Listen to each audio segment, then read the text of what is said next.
हाथ में चप्पल लेकर दबे पांव चलती ये महिलाएं उत्तर प्रदेश के ललितपुर की हैं। सेमराडांग गांव की ये महिलाएं जातीय भेदभाव खत्म होने के तमाम दावों के बावजूद आज भी जलालत झेलने को मजबूर हैं। कमजोर तबके की महिलाओं के मुताबिक गांव की ऊंची जातियों के लोगों के घरों के सामने से निकलते समय उन्हें अपनी चप्पलें इसी तरह पैरों से उतारकर हाथों में लेनी पड़ती हैं। महिलाओं के मुताबिक जातीय भेदभाव से भरा ये रिवाज उनके गांव में पीढ़ियों से चला आ रहा है।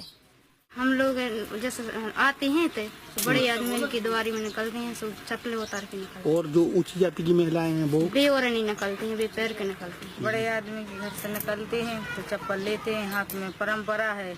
तो गांव से बाहर निकल जाते हैं तो आप चप्पल पहन लेते हैं। अच्छा, ये आपके मतलब आपकी पहले की भी जो महिलाएं रही वो भी ऐसे ही करती हाँ, थी? वो भी ऐसी करती थी, हमें सास और करती थी तो वो भी हम करते चले आए।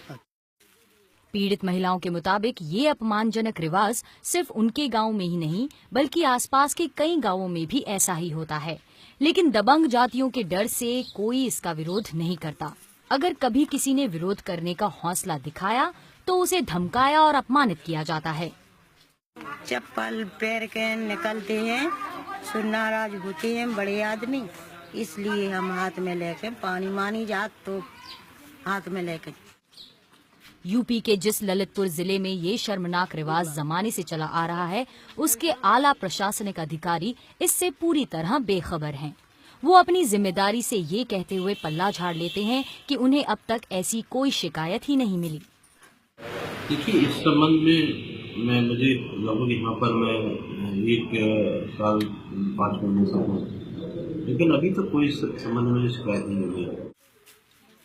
यूपी में समाज के कमजोर तबके से जुड़ी महिलाओं के साथ जारी जातीय भेदभाव साफ बताता है कि सामाजिक न्याय और सबका साथ सबका विकास जैसे नारे अब भी समाज के एक बड़े हिस्से के लिए महज नारे ही हैं।